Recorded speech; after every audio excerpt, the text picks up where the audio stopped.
You have to remember the way that we have to keep water out of the building. Now, there are 4 main parts of detailing and 5 physics principles we have to look at.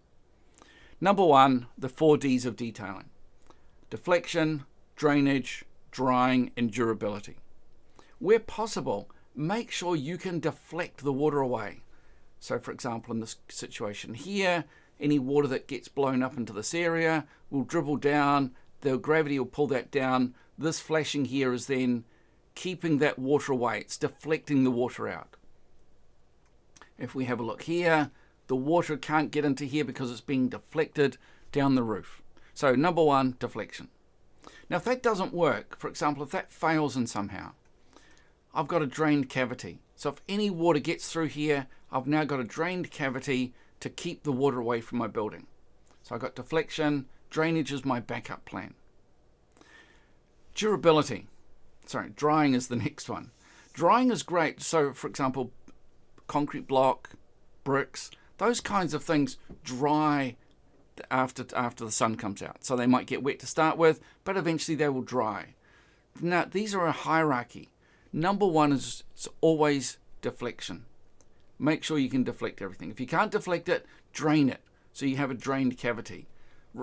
Some people call them rain screens. I was in Europe recently and I saw people with rain screen systems, and that was really cool. But that they then say, okay, well, this is a rain screen. I know water's going to get through, and then I'm going to have this is my building wrap here. So that's my level of protection. It's my next level of protection. We make sure that any water doesn't get through that, and then that will drain the cavity. So the water might get in, but will drain it.